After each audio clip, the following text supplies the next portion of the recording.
आजा मेरी बाहों में तू कर लूं थोड़ा प्यार, तेरे बिना जी नहीं लगता मेरे यार।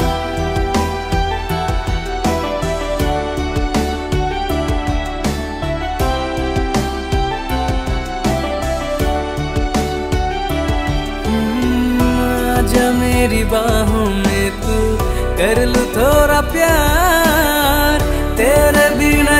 আজকে কোনো ডেলি ব্লগ না, আজকে আমি যাচ্ছি ঘুরতে, তাও যাচ্ছি সুন্দরবন। তোমরা তো আশা করি দেখে বুঝতেই পেরে গিয়েছো যে আমি কোথায় যাচ্ছি, তাও বলে দিলাম সুন্দরবন যাচ্ছি। তো আমাদের যাওয়ার কথা ছিল গ্যাংটক, কিন্তু গ্যাংটকে এখন প্রচণ্ড বর্ষা আর ধস নামছে, সেই কারণে গ্যাংটক যাওয়াটা আমরা ক্যান্সেল করে দিলাম। কিন্তু মন আর মানছে না, মন তো সেই ঘুরবোই করছে। তো কি করা যায়, সবার মন খারাপ, তাই প্ল্যান করলাম চলো ওই দিনে আমরা ঘুরে আসি সুন্দরবন থেকে। সুন্দরবনটা যেহেতু অনেকে দেখা হয়নি, আর আমি এর আগে একবার গিয়েছিলাম কিন্তু সেভাবে ঘোরা হয়নি, তো তাই ভাবলাম যাই এখন সুন্দরবন থেকে ঘুরে আসি, কাছেও হবে আর ঘুরে আসাটাও হবে, মনটাও ভালো হবে। সেই কারণে 3টে ফ্যামিলি মিলে চলে গেলাম ঘুরতে। কিন্তু জিয়াগঞ্জ থেকে শিয়ালদা আসতে আমাদের খুব কষ্ট হয়েছে, তার কারণ আমরা তো টিকিট করেছিলাম না, তার কারণ হঠাৎ করে টিকিট তো পাওয়া যায় না। সেই কারণে প্রচণ্ড ভিড়ের মধ্যে আমাদেরকে জেনারেল বগিতে করে শিয়ালদা আসতে হয়েছিল। রাত্রে না একটু ঘুমিয়েছি না ঠিক মতন বসতে পেরেছি, খুব কষ্ট হয়েছিল। বুঝতেই তো পারছো জেনারেল বগি মানে কতটা ভিড় হয়, আর রাত্রে ট্রেনে তো বেশি ভিড় হয়, সেই কারণে খুব কষ্ট হয়েছে আসতে। তারপর সকাল 5টার সময় পৌঁছেছিলাম শিয়ালদায় পৌঁছিয়ে ওখানে একটু চাটা খেয়ে মুখটুক ধুয়ে চলে এলাম এখন ক্যানিংয়ে। তো ক্যানিংয়ে এসে আমরা পুরোটাই বেবকুফ হয়ে গিয়েছিলাম, তার কারণ এখানে আসার পর কোথায় যাব কি করব কিছুই বুঝতে পারছিলাম না। তার কারণ এখানে আসতে গেলে কিন্তু আগে থেকে যোগাযোগ করতে হয় বা আগে থেকে প্যাকেজ করতে হয়, কিন্তু আমরা কোনোটাই করেছিলাম না। ওই কারণে কি করব কোথায় যাব কিছু বুঝতে না পেরে দোকানে গিয়ে একটা বসলাম। ওখানে গিয়ে একটা কাকুকে জিজ্ঞেস করলাম যে এখান থেকে সুন্দরবন যেতে গেলে আমাদেরকে কি করতে হবে। তো কাকু আমাদেরকে একটা ঠিকানা দিল, বললো ওই ঠিকানায় গিয়ে যোগাযোগ করো, সমস্ত কিছু ওখান থেকেই করে দেবে। তো স্টেশনের পাশে ছিল একটা টুরিস্টার অফিস, সেখানে আমরা গেলাম, গিয়ে ওখানে গিয়ে কথাবার্তা বললাম, বলার পরে আমাদেরকে একটা প্যাকেজ করে দিল। আমাদের মাথা পিছু নিয়েছিল 3000 টাকা করে, আমার বরের 3000, আমার 3000 আর আমার ছেলের নিয়েছিল 1500 টাকা, মোট 7500 টাকা ওখানে নিয়েছিল। তারপর একটা হোটেলের সঙ্গে আমাদেরকে একটু যোগাযোগ করিয়ে দিল। তারপর হোটেলের মালিক আমাদেরকে নিতে আসলো এই অটোতে করে। তো আমরা ওই স্টেশন থেকে এখন অটোতে করে যাচ্ছি গোসাবাগ ঘাটে। ওই ঘাট পার হয়ে আবার কিছুটা যেতে হবে। তো সত্যি বলছি অনেকে হয়তো ভয় পায় যে আগে থেকে হোটেল বুক করব বা আগে থেকে প্যাকেজ করব, যদি সেরকম পরিষেবা না পাই। এটা কিন্তু ঠিক না, দেখলে তো আর সঠিক পরিষেবা পাওয়া যায় না। হ্যাঁ, তো যাই হোক আমার কথায় একটু গন্ডগোল পেকে যাচ্ছে, কিছু মনে করো না। তো আমরাও সেটা ভেবেছিলাম যে আগে থেকে টাকা পয়সা দিয়ে স্টেশনে বসে এটা করব, যদি ভালো না হয় তখন কি হবে। কিন্তু বিশ্বাস করো আমরা যতটা খারাপ ভেবেছিলাম তার থেকে অনেকটাই ভালো ছিল। যেমন হোটেল ভালো ছিল তেমন হোটেলের পরিষেবা ভালো ছিল। আর আমরা স্টেশনে গিয়ে যে প্যাকেজটা করলাম, প্যাকেজ করার পর কিন্তু আমাদেরকে আর 1 টাকাও খরচা করতে হয়নি। মানে আমাদের জিয়াগঞ্জ থেকে শিয়ালদা আসতে যা খরচা হয়েছে এতটুকুই, তারপরে যত খরচা কিন্তু আমাদের ওই প্যাকেজের মধ্যেই ছিল, মানে ওই 7500 টাকার মধ্যেই ছিল। তো আমাদেরকে এখন নিতে এসেছে হোটেলের মালিক গোসাবাগ ঘাটে। তো গোসাবাগ ঘাট থেকে এখন আমরা যাব গোসাবাগ ওই পারে গিয়ে অটো ধরে তারপরে যাব তোমার হোটেলে। তো এখানে দেখতেই পাচ্ছ নদীটা কত বড় আর বোটগুলো কত ছোট ছোট, মানে ঘাট পার হওয়ার যে বোটগুলো হয় সেই বোটগুলো অনেকটাই ছোট। আর আমার প্রচণ্ড ভয় লাগছিল, তার কারণ এত বড় নদীতে এত ছোট বোটে করে কোনোদিন আমি পার হইনি।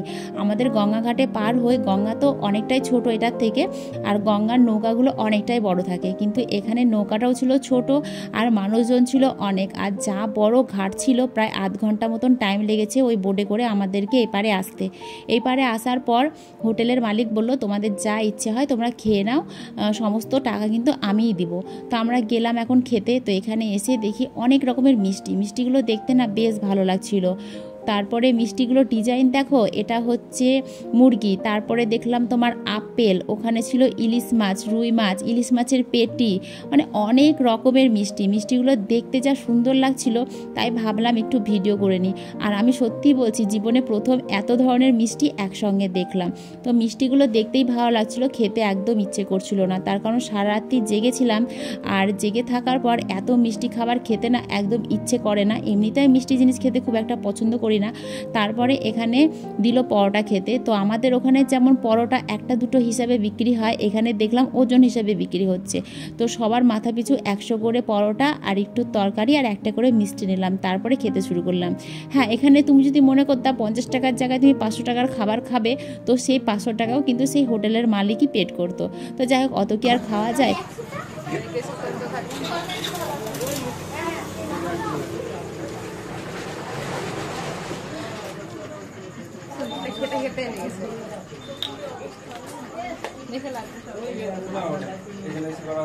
আমি খাইনি, ওরা সবাই খেয়েছে।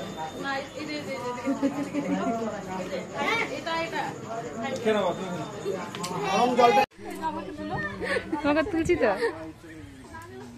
আরেকজনের স্ট্যাচু হয়ে গেছে। হ্যাঁ, সুন্দরবনের হচ্ছে আমাদের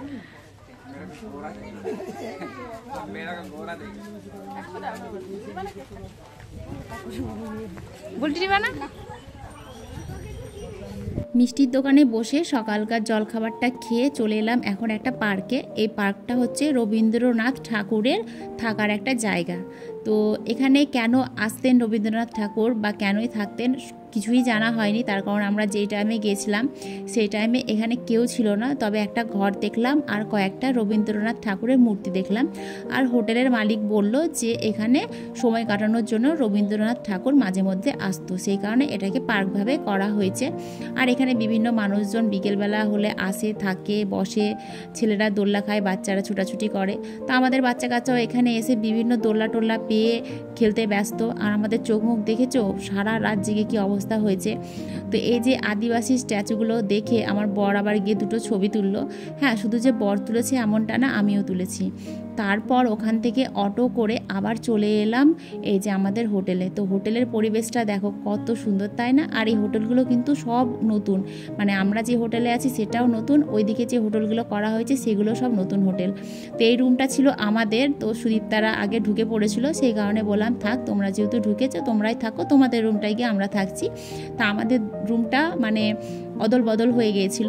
তো যাই হোক, ওটা ছিল সুদীপ্তাদের রুম আর এটা হচ্ছে বুলটির রুম। তো রুমের সব ডিজাইন একই ছিল, খাট আলমারি যা ছিল সমস্ত কিছু কিন্তু একই ছিল। খাটগুলো না দেখতে বেশ ভালো লাগছিল আর বেশ গুছিয়ে গেছে, পরিষ্কারভাবে রাখাও ছিল। তো বুলটি এদিকে রেস্ট নিচ্ছে আর ওইদিকে সুদীপ্তা রেস্ট নিচ্ছে আর আমি এই যে ভিডিও করে বেড়াচ্ছি। তো চলো আমাদের রুমটা দেখিয়ে দিই। আমাদের রুমটা না একটু গন্ডগোল আছে, তার কারণ আমাদের রুমের বেডগুলো উল্টো পাল্টা করে রাখা হয়েছে। ওদের ঘরের বেডগুলো যেমন পরপর সাজানো আছে আর আমাদেরটা এদিকে একটা ওইদিকে একটা রাখা আছে। তবে যাই হোক, সব কিছু ভালো হলেও চাদরটা কিন্তু আমার একদম পছন্দ হয়নি। আর এমনিতেও আমি কোনো হোটেলে গিয়ে থাকলে কিন্তু বাড়ি থেকে যে চাদর নিয়ে যাই সেই চাদর পেতে তারপরে ঘুমাই। হোটেলের চাদরে আমার একদম ঘুম আসে না। তো মুখ চোখ আমার একেবারে যাচ্ছে তাই অবস্থা হয়ে গেছে। চলো আগে গিয়ে মুখ চোখ ধুই আর স্নান করি, তারপরে আবার ভিডিও করছি। তো যাই হোক, স্নান টান করে অনেকক্ষণ ঘুমিয়েছিলাম। এখন বৈকাল 4টে মতন বাজছে।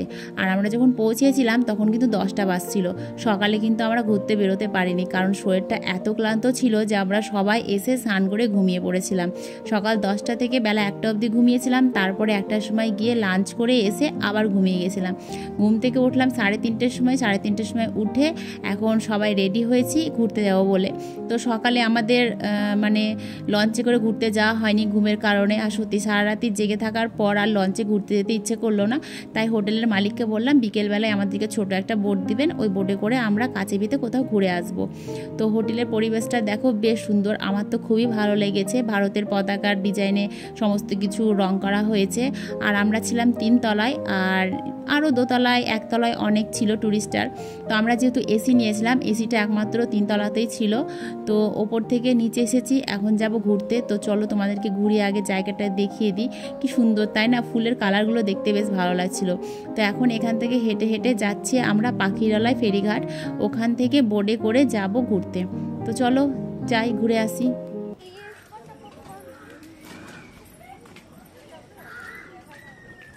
তোমার নাম কি? লালু? তোমাকে খুব পছন্দ করেছে গো আমার ছেলে। চলো টাটা। ও আরেকটা আছে তো, তোমরা 2 ভাই?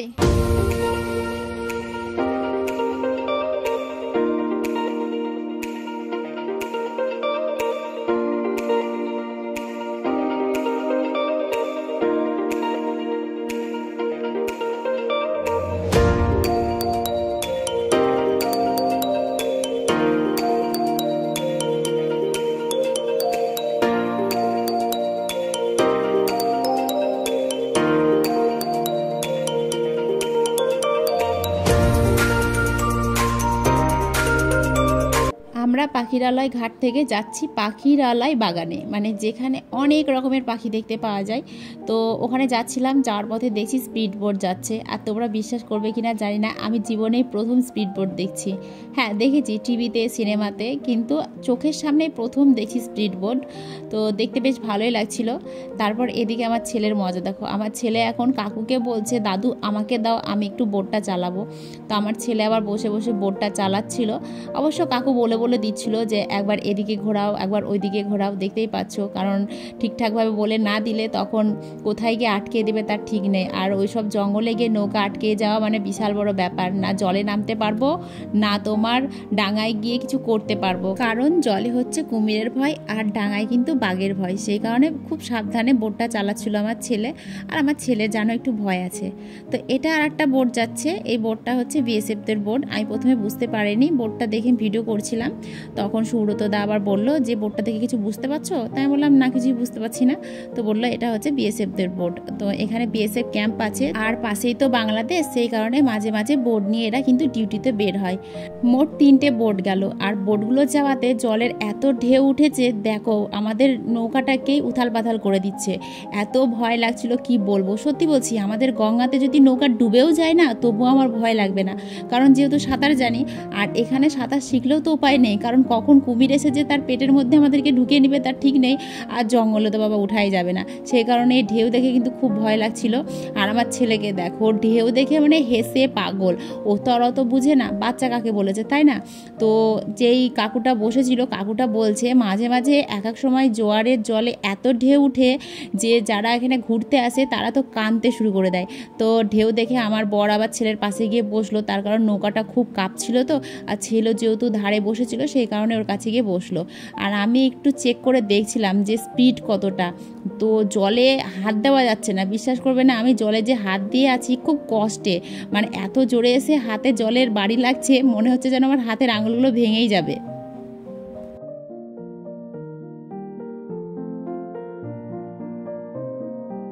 বিকেল 4:30টার সময় বেরিয়ে সন্ধ্যে 7টার সময় হোটেলে এলাম। হোটেলে আসার সঙ্গে সঙ্গে আমাদেরকে 1 কাপ করে কফি আর পকোড়া দিল খেতে। তারপরে সেগুলো খেয়ে দিয়ে এখন এসেছি এই যে অনুষ্ঠান দেখতে। এটা হচ্ছে আদিবাসী নাচ। আর এখানে কিন্তু এই নাচ প্রায় হতেই থাকে। আর আমি যতগুলো হোটেল দেখলাম তার মধ্যে আমরা যে হোটেলে ছিলাম সেই হোটেলে একমাত্র নাচানাচিটা হচ্ছিল। তো বাইরে যে হোটেলগুলো ছিল সেই হোটেল থেকে অনেক মানে টুরিস্টাররা এসেছিল, এসে তারাও বসে বসে নাচ দেখছিল। তো সত্যি আমি এগুলো ভিডিওতে এতদিন দেখেছিলাম, কিন্তু সামনাসামনি দেখে বেশ ভালো লাগছিল। তো অনেকক্ষণ ধরে নাচানাচি করলো। আর এদিকে দেখতে পাচ্ছ কত মানুষের ভিড়, সবাই নিজের নিজের চেয়ার নিয়ে এসে বসে পড়েছে, আমরাও বসে বসে দেখছিলাম। তো এদিকে আবার দিচ্ছে চিকেন পাকোড়া। তো আজকে আমরা চিকেন পাকোড়া খাইনি, তার কারণ আজকে আমাদের ভেজ ছিল, সেই কারণে আমরা এমনি তোমার পাকোড়া খেয়েছিলাম আর ওদেরকে দেওয়া হয়েছিল চিকেন পাকোড়া। আর এদিকে কফি দেওয়া হচ্ছে। অবশ্য আমরা ঘরে গিয়েই খেয়ে এসেছি, আর বাইরেদেরকে দিচ্ছিল খেতে। বাইরে বসে খাওয়ার মজাটা একটু অন্যরকম ছিল, কিন্তু যেহেতু আমরা নিরামিষ খাবো সেই কারণে আমরা রান্নাঘর থেকে খেয়ে এসেছি। আর যারা আমিষ খাচ্ছে তাদেরকে এই যে এখানে দেওয়া হচ্ছে। আমার তো খুব ইচ্ছে করছিল এখানে বসে বসে খেতে আর এদের নাচ দেখতে, কিন্তু কি করব, ভাগ্যে নেই। তো যাই হোক, এদের নাচগুলো দেখতে বেশ সুন্দর লাগছিল। হ্যাঁ, আমরাও কিন্তু নিয়ে যেছি।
নিচে বসে থাকতে একদম ভালো লাগছিল না, তাই ওপরে এলাম। ওপরে এসে বারান্দায় একটু দাঁড়ালাম, তো চাঁদটা দেখতে এত সুন্দর লাগছিল কি বলবো তোমাদেরকে। ওপরে চাঁদ, নিচে নাচানাচি হচ্ছে, বেশ দারুণ পরিবেশ। মনে হচ্ছিলো এখানে যেন 1 সপ্তাহ ধরে থাকি, কিন্তু কি করব বলো, বরের তো ছুটি নেই, সেই কারণে 2 দিনের মধ্যে আমাদেরকে আবার চলে যেতে হবে। তো যাই হোক, আজকের ভিডিওটা এই পর্যন্তই ছিল। আশা করি তোমাদের সকলের খুব ভালো লাগবে।